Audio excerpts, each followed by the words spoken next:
You're listening to the Corbett Report. CorbettReport.com.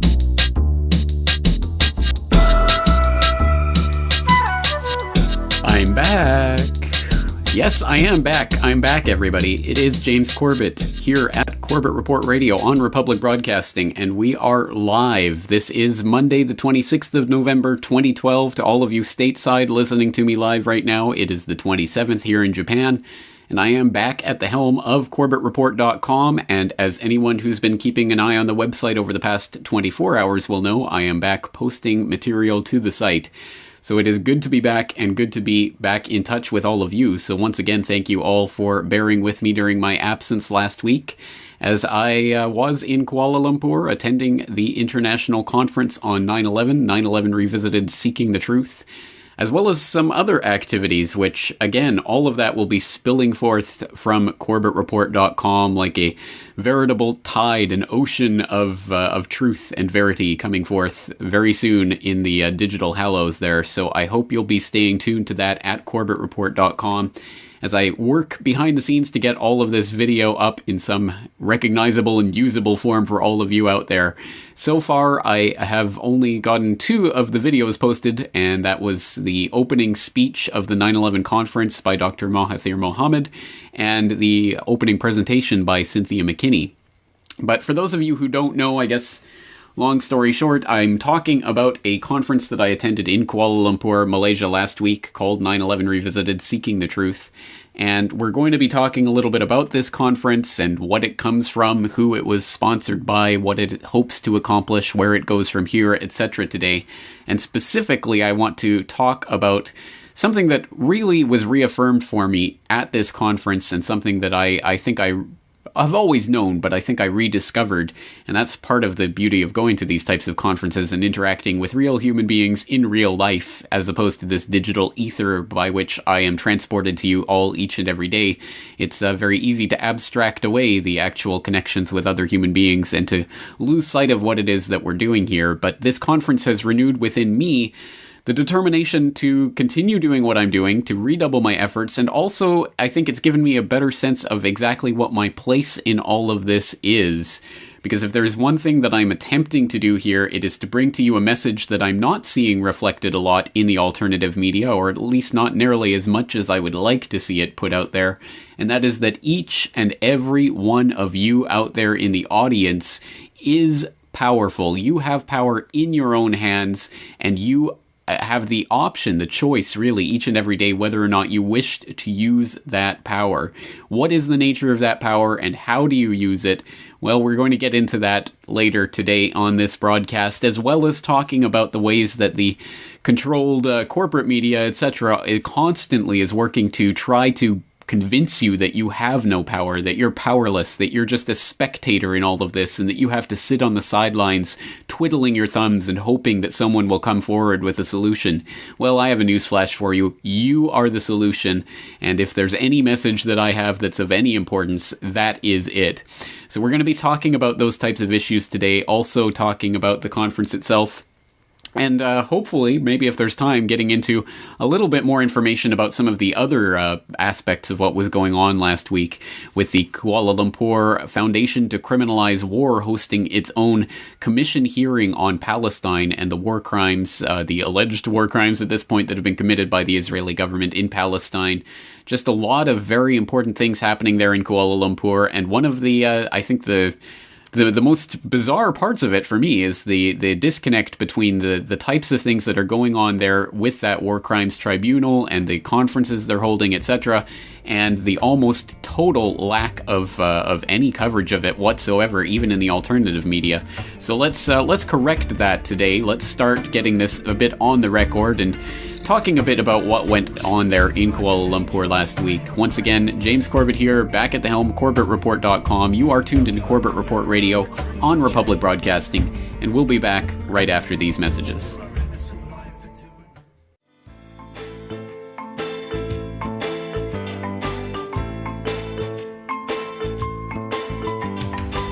All right, friends, welcome back to the broadcast. Welcome back to Corbett Report Radio once again. I am your host, James Corbett of CorbettReport.com, and tonight we're going over the 911 Revisited Seeking the Truth conference that I was recently presenting in Kuala Lumpur, Malaysia. And I want to talk a little bit more about this conference, what it was about, who was there, what we were talking about, and where it's going from here. And I suppose I have to start from scratch, really, because if you're anything like myself, you probably know very little at all about the organization that was putting this on or the work that it's done in the past.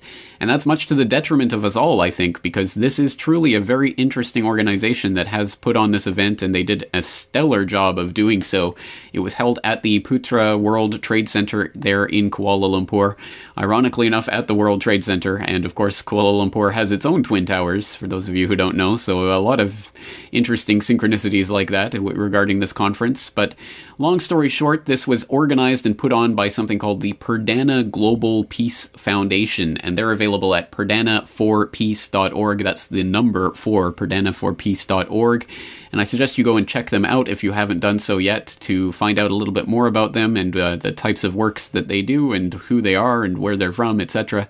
But I suppose the basic information that you might want to know about them is who is the founder, the president of this organization.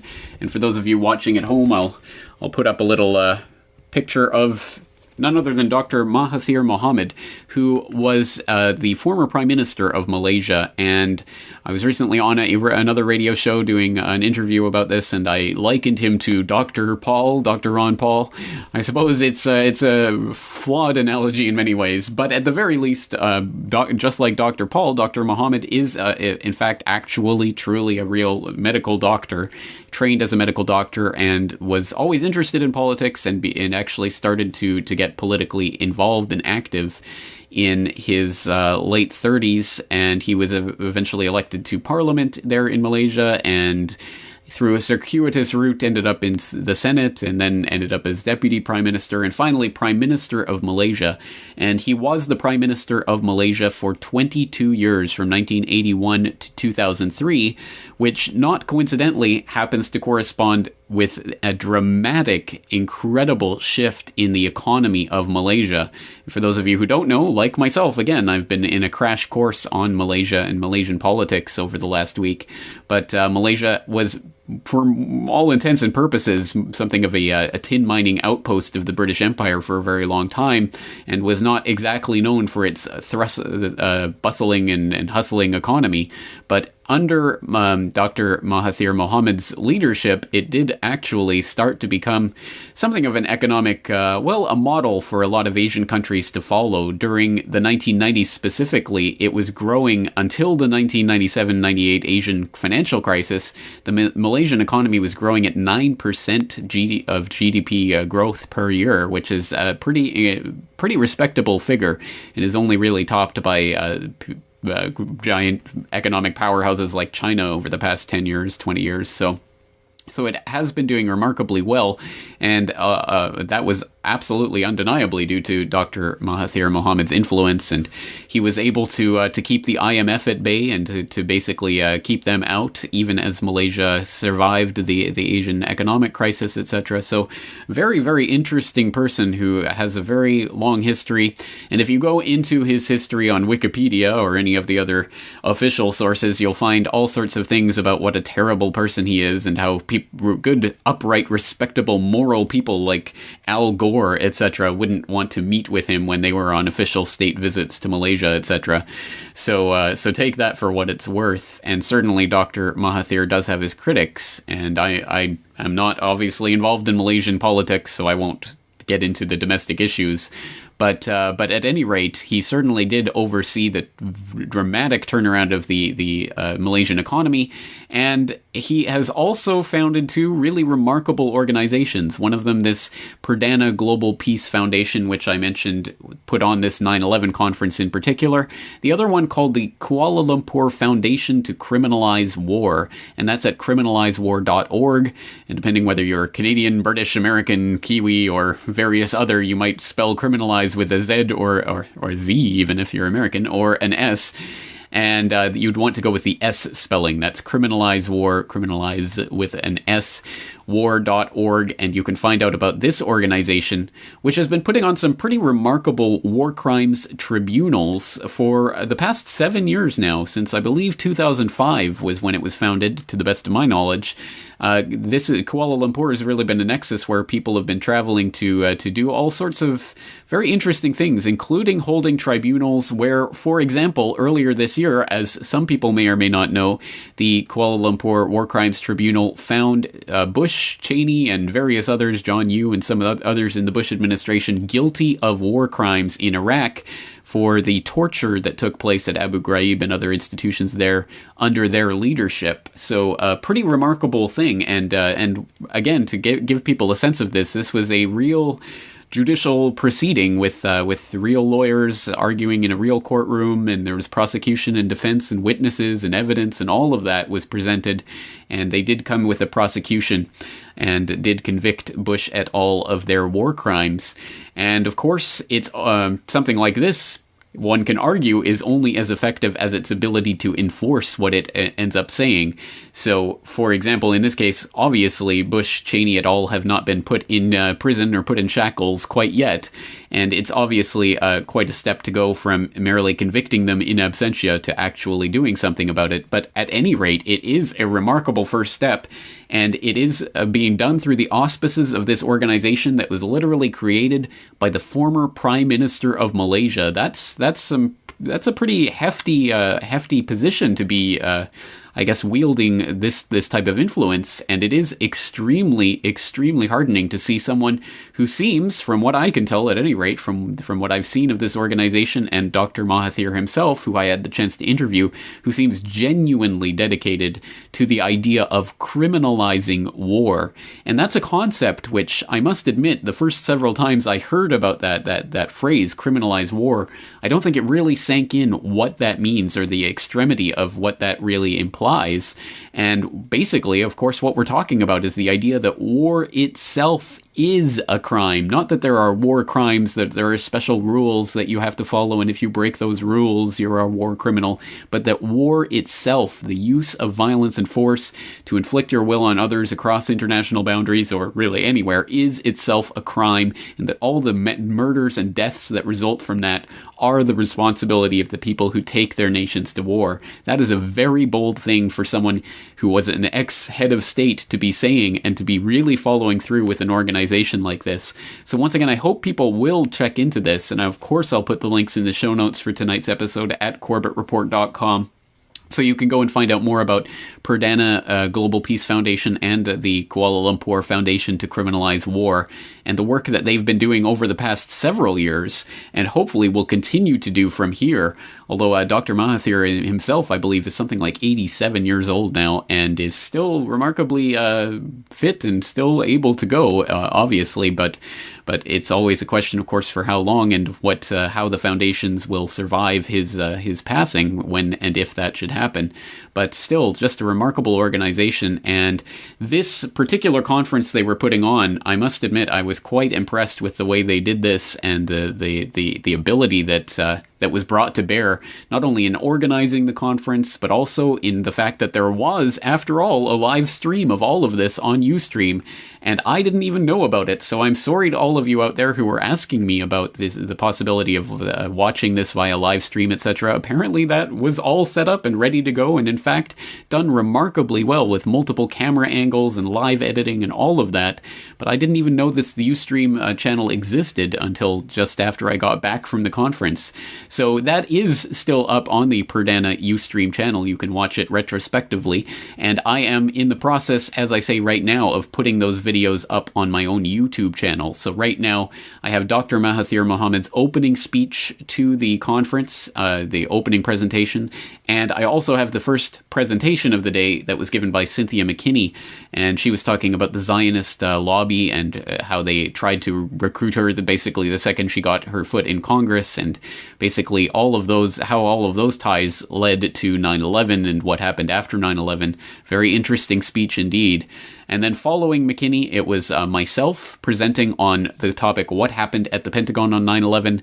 Then Richard Gage was presenting his evidence about the collapses of the buildings. And then there was an afternoon panel, and then there was another afternoon panel, and then there was a final panel to wrap things up. And some of the other speakers, I'll just go through some of them very quickly here. There was, of course, Professor Michelle Chossudovsky, who I'm sure many of you know from globalresearch.ca. There was Professor Gray McQueen, who I'm sure many of you know from the 9/11 Truth Movement. He's been involved, for example, in the 9/11 Toronto hearings, etc. There was people who might not be as well known, but probably should be. People like Giulietto Chiesa, who was the former European member of parliament, also a former Italian politician, a journalist, the man behind the documentary film Zero, which has been shown on Russian national television and has been shown in the European Parliament, etc., documenting about 9/11 truth. Just an incredible person there. Other people like Hans Kochler from the University of Innsbruck, but also a mover in international circles. Dr. Chandra Muzavar, Professor Nilofer Bhagwat from the University of Mumbai. Just an incredible lineup of people speaking about this issue of 9/11. And it was an incredible honor to be presenting there among them. And it was really there at the conference, in the panel at the end of the day, discussing where we go from here. Once we've had this conference talking about some of the issues about 9/11, where do we go from here? It was during that panel that I think I really started to crystallize what it is that I bring to the table, why I was there at the table, and what message it is. And I'll give you all a hint. It's not anything to do with me personally. It's all to do with you out there. Every single one of you plays a part in all of this. So I'll explain a little bit more about that right after these messages.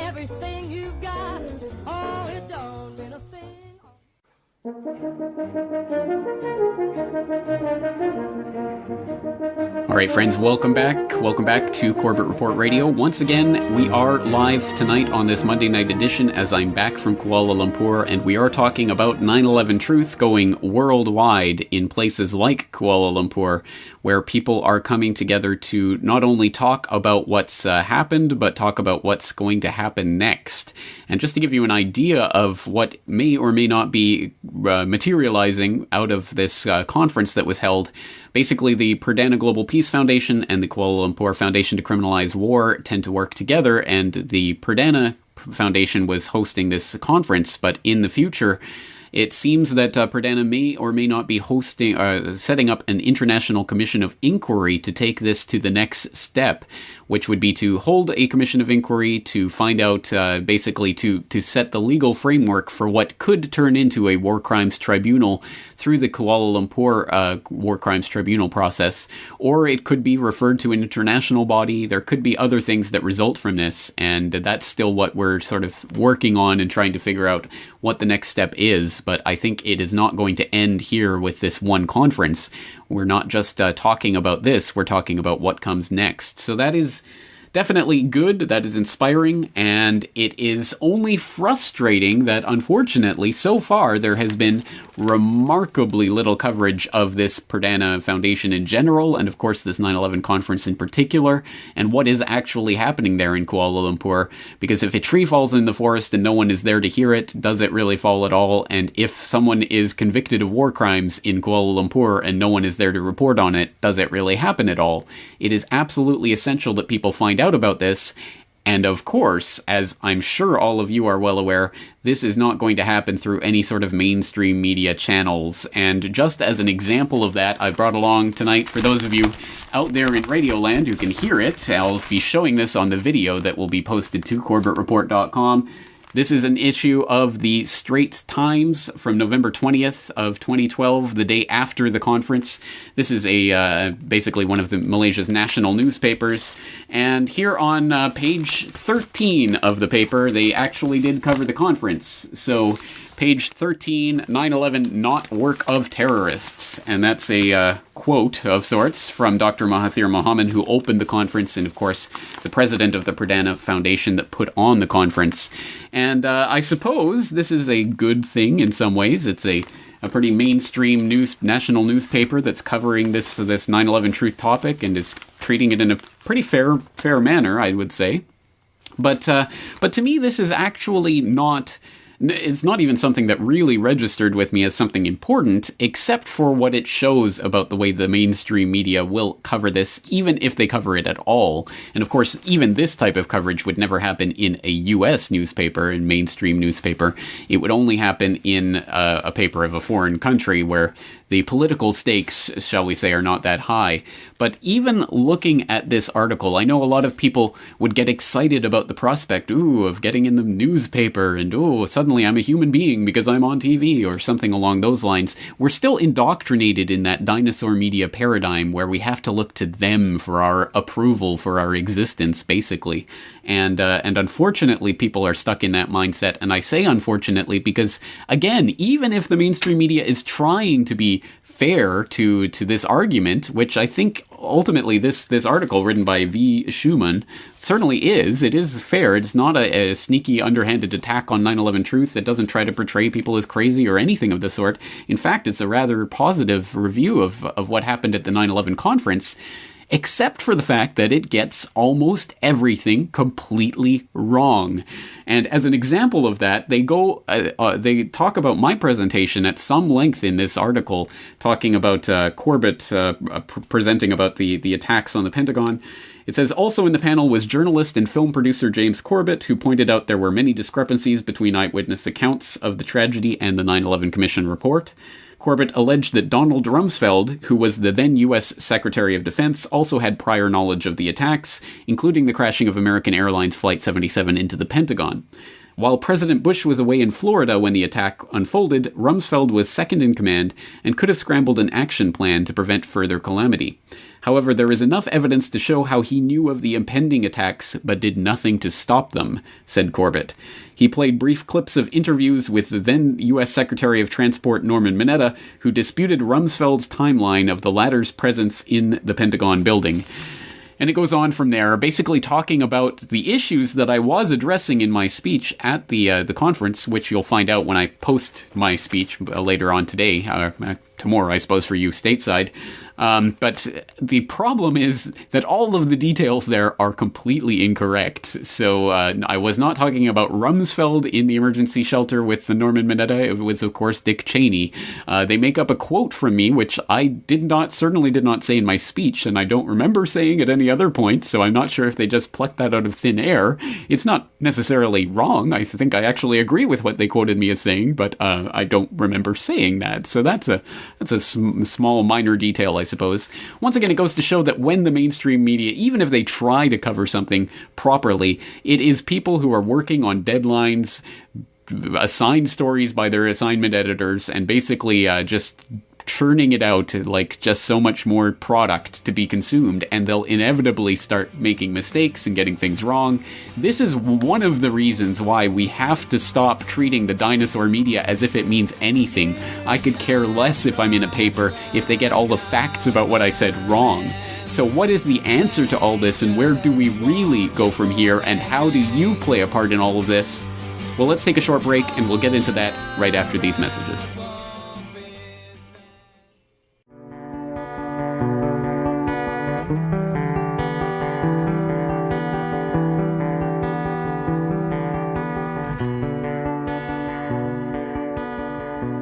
Alright friends, welcome back. Welcome back to Corbett Report Radio. Tonight, once again, we are talking about 9/11 truth, going worldwide and being well represented there in Kuala Lumpur in Malaysia, bringing people from all around the world to talk about 9/11 truth and to talk about where it goes from here. And I guess the big question is, well, where does it go from here? What next? What does all this talking about something that we all know to one extent or another, we all know that this is something that has been well established by now 11 years later, and still people are talking about this. Well, what action will result? I understand that question very well, and it's one that comes up quite a lot. In fact, it even came up while we were presenting on this very topic. So at the end of the 9/11 conference, we had a panel discussion on what next, where do we go from here, how do we how do we proceed from here? Do we establish some sort of commission of inquiry? If so, what does that feed into? Will that inform a prosecution? If so, what kind of prosecution? Will it be a domestic prosecution within the United States? Will it be an international prosecution in Kuala Lumpur or the International Criminal Court or somewhere else? And I think the answer to that is ultimately yes to everything. We're going to try a lot of different ways to actually get this to go somewhere. But of course, the question continues to come up, well, what are you doing? You're just talking about it, and where does it go from here?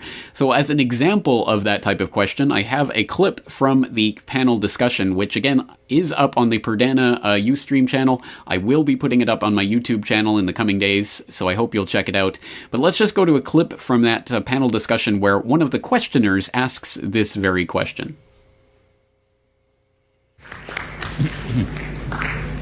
Hi, testing. I've got a question for everyone here. Yeah, I'm actually a student from Brickfields, and I want to know, it's all fine and dandy for Ms. McKinney that, look, a bill has passed in Congress and therefore we're going to follow it, but here you are, and we've been here since 9 o'clock, and you've been speaking about how 9/11 and the reason why we're here in the first place to learn about the fallacies and the inconsistencies, those things, they weren't passed in Congress. These were things beyond what we could see, beyond what we want our government to achieve. These are things which are hidden in secret, right? Secret, the CIA. How are we supposed to exactly go up and say, look, we want transparency in the CIA, we want transparency in the American intelligence? That's one thing. On another note, we're looking at the highest, one of the biggest power, if not the largest, biggest nation right now, USA, right? And we want to persecute the USA for crimes as such. However, how are we supposed to do that when it is right now the leading biggest power? What are we going to do? Are we going to bring it to the ICC? Fine, it's fine to set up a commission, but what if the commission fails? Where are we going to persecute? Who are we going to persecute? And under whose judgment? And if such fails, the question is, what then?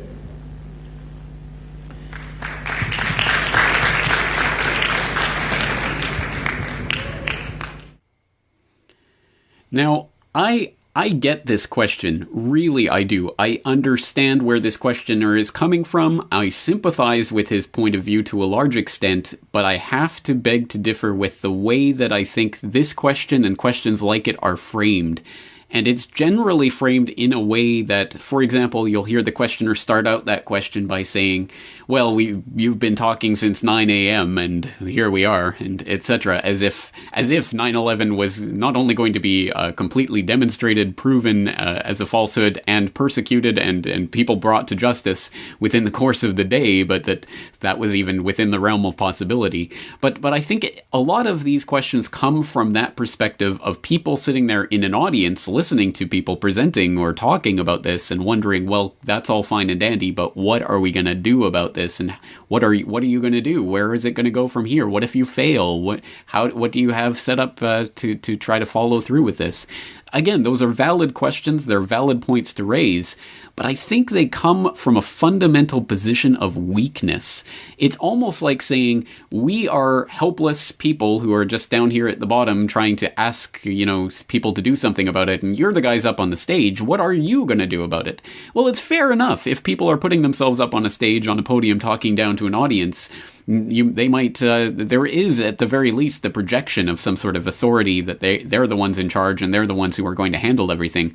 But that is not the situation at all, and I don't want people to get into that mindset, because you out there are every bit as much as important as the people on the stage who are talking and giving the presentations, etc. And everyone has a part to play in this. Everyone is part of links in this chain, which is the chain which hopefully we will be able to wrap around the ankles of the real 9/11 perpetrators when we actually bring them to justice. And everyone is important in that chain. And this is a point that I tried to make in my speech at that panel, in that panel discussion, where I tried to stress what it is that I bring to the table in this discussion and the message that I truly want people to take away from this. So let's listen to that clip.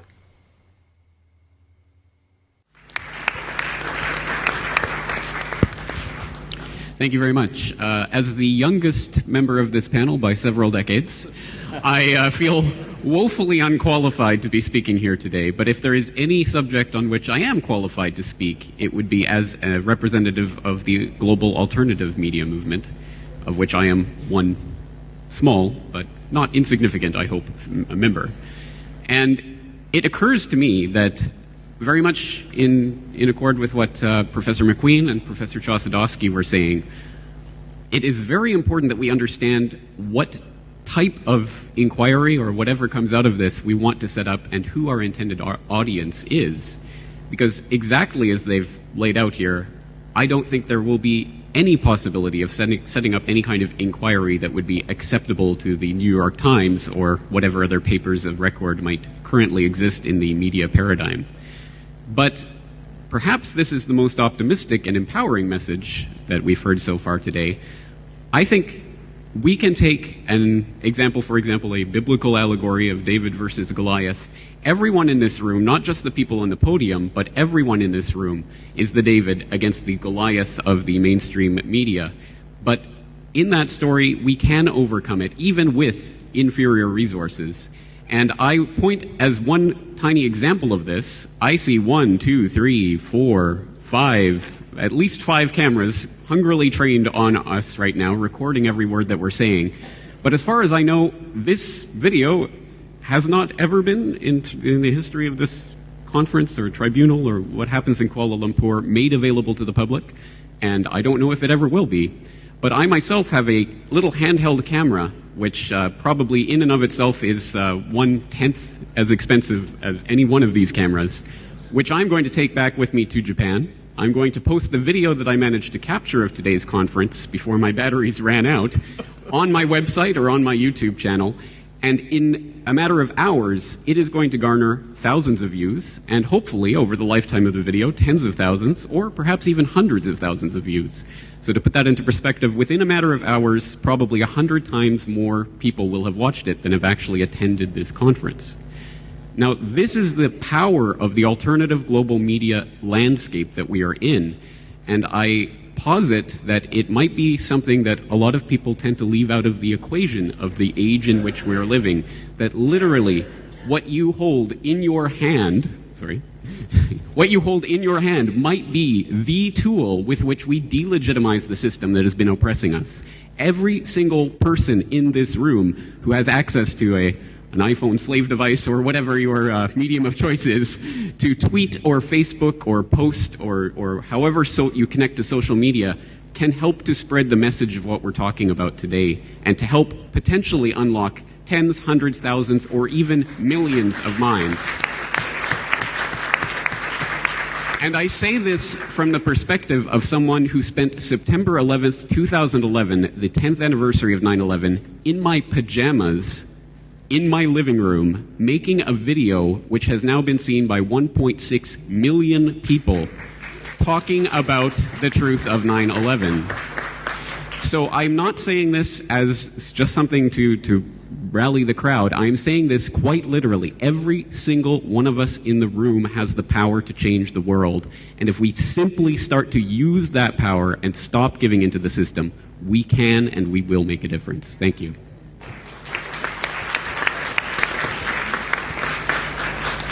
James is absolutely right, but I have to apologize to you because I'm really running low on fuel at about 36 hours with very little sleep.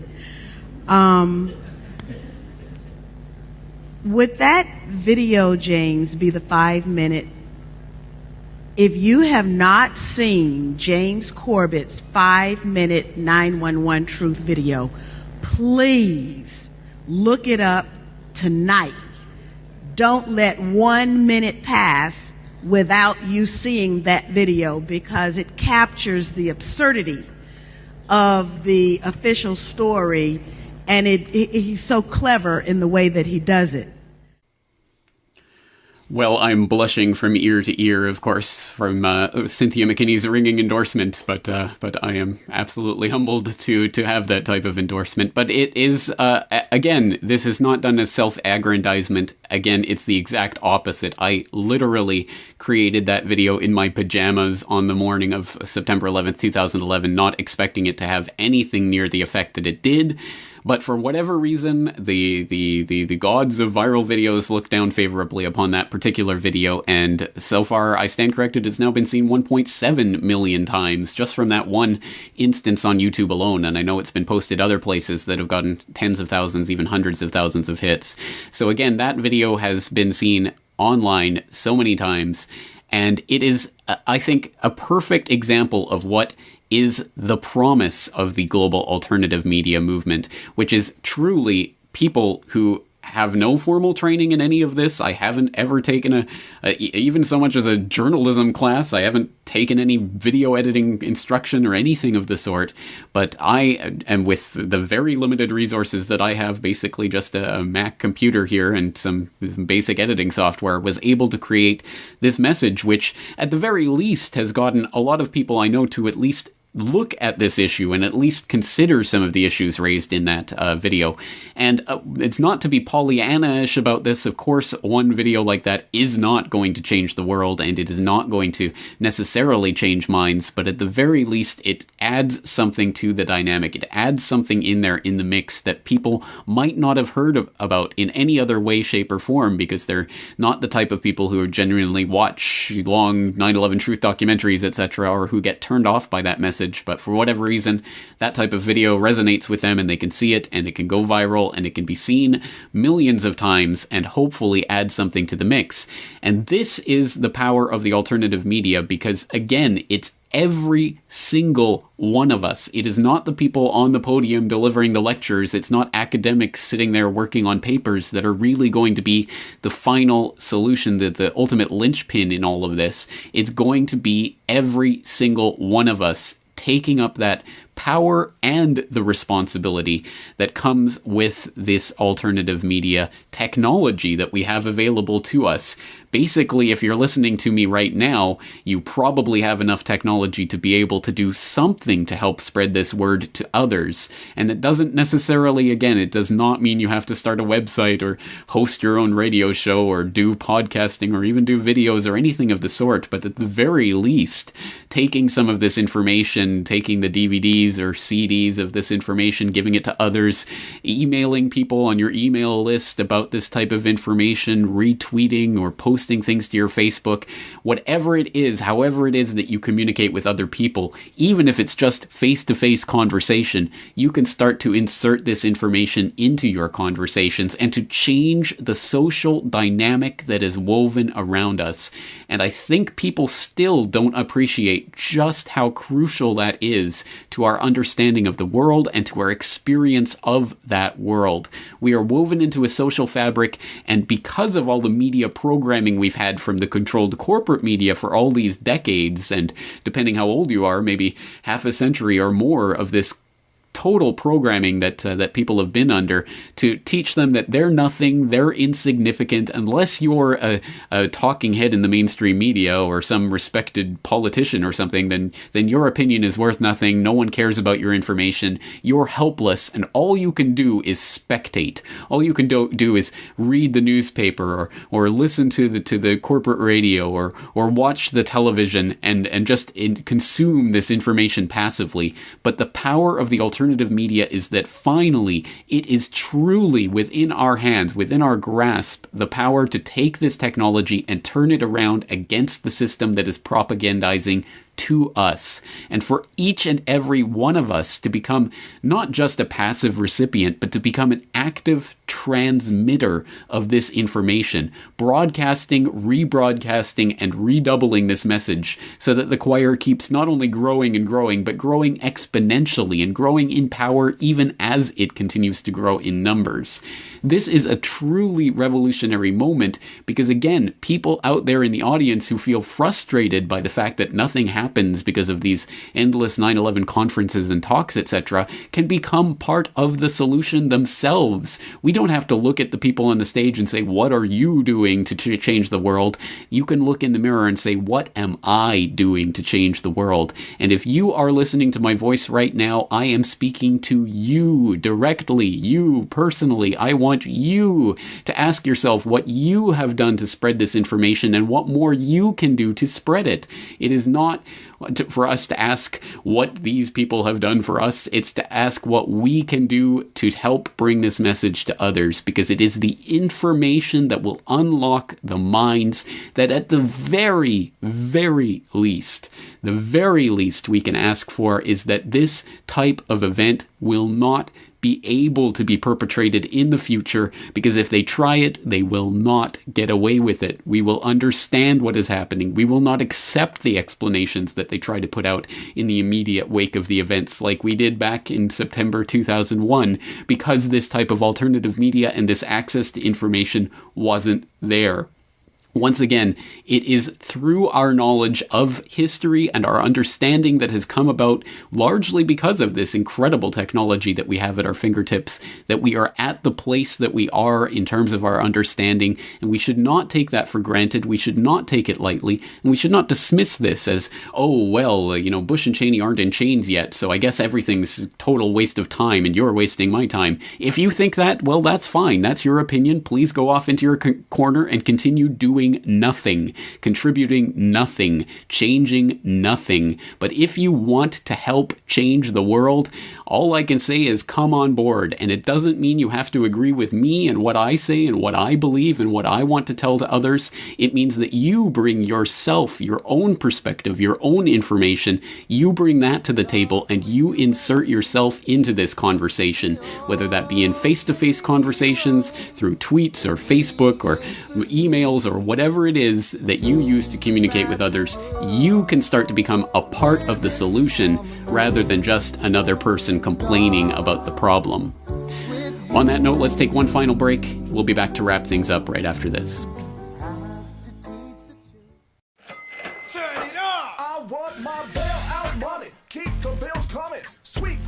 All right, friends, welcome back. Once again, we are here on Corbett Report Radio. This has been the Monday Night Live edition, and we will be live all this week talking about various subjects. So again, I hope you will continue to stay tuned into Corbett Report Radio and, of course, CorbettReport.com, where I am going to continue getting out this information little by little, but it will be coming out all this week and perhaps even into next week as well. There's so much information that I managed to record at this conference, not only the 9/11 conference, but also, of course, the commission hearing on Palestine by the Kuala Lumpur Foundation to Criminalize War, criminalizewar.org, which was featuring testimony from Palestinians, people in the West Bank and Gaza, about the incredible experiences, the really harrowing ordeals that they've been through. Absolutely some just incredibly gut-wrenching testimony of people who have been imprisoned and tortured and shot at and had their entire families slaughtered in front of their eyes, etc. Just some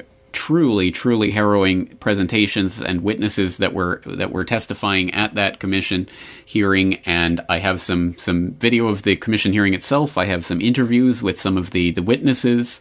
I have some presentations and reports to make about a Gaza emergency fund that was set up in Malaysia while I was there. Also a new idea which I am 100% behind, which is an idea to set up clubs, basically like school clubs, for criminalizing war. Towards that aim, we have clubs for chess and sports and debating and all of that, but why don't we have clubs that are designed to actually get children thinking about how they can get involved in criminalizing war? Why not? I think that's a great idea, so I'll have a report on that and some of the ideas that have been raised around that. Lots and lots of information, as I say. Also interviews with people like Professor Graeme McQueen. Also an interview with the Prime Minister, Dr. Mahathir Mohamad, that will be coming out probably in a variety of different reports. So an incredible amount of information, but once again, at the end of the day, I think that today's message is simply that we should each and every one of us, be taking this incredible power that we have in the alternative media technologies that we have at our fingertips, and be really contemplating the responsibility that comes with that power. The responsibility not to just sit there pointing fingers at others and waiting for someone else to step in and talk about this or that, but for you to get out there and start spreading that information yourself. That is the key, and every single one of us can do it. And when we do, we will be able to move mountains in ways that I think we can't even begin to dream of yet. And that is the real nightmare of the globalists. They want everything except for you to be an active, engaged participant in this world. Because once you realize the power that you wield within your own hands, I think their illusions will come crumbling to the ground. Their carefully woven tapestry of lies that they've spent decades and who knows how many billions or trillions of dollars trying to sell you, that you're helpless and weak and pathetic. Well, those lies will come absolutely tumbling down to the ground, and you will realize the power that's in your hands. So it's a heady message of empowerment today, and I hope that at least one person in the audience will take it to heart and will take up this message and spread the word to others, because that is how we make progress. And on that note, we're going to progress into tomorrow. So on that note, we're going to wrap things up for today.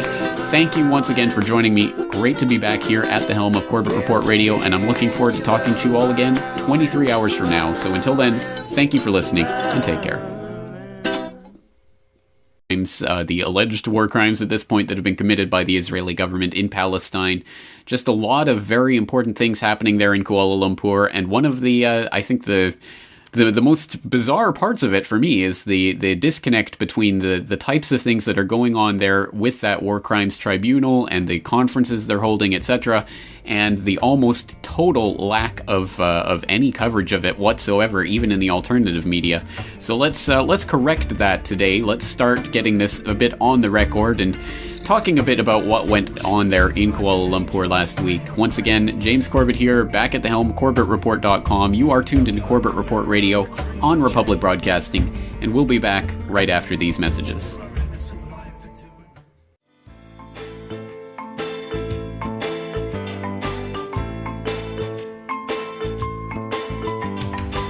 All right, friends, welcome back to the broadcast. Welcome back to Corbett Report Radio. Talk about something that really was reaffirmed for me at this conference, and something that I think I've always known, but I think I rediscovered. And that's part of the beauty of going to these types of conferences and interacting with real human beings in real life, as opposed to this digital ether by which I am transported to you all each and every day.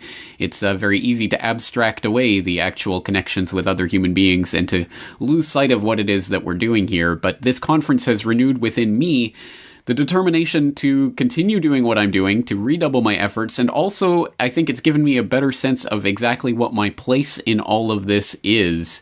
Because if there's one thing that I'm attempting to do here, it is to bring to you a message that I'm not seeing reflected a lot in the alternative media, or at least not nearly as much as I would like to see it put out there.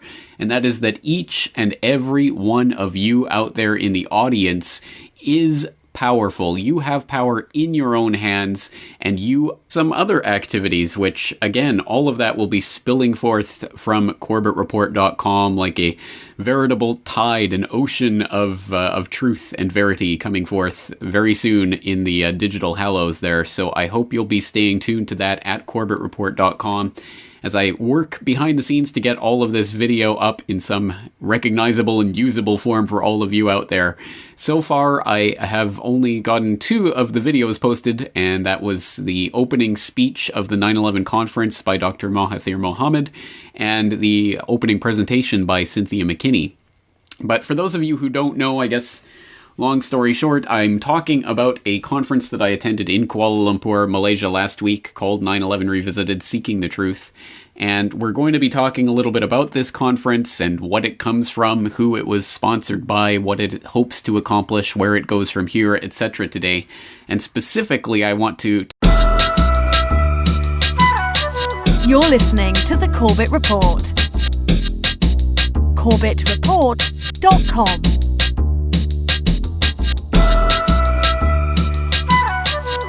I'm back.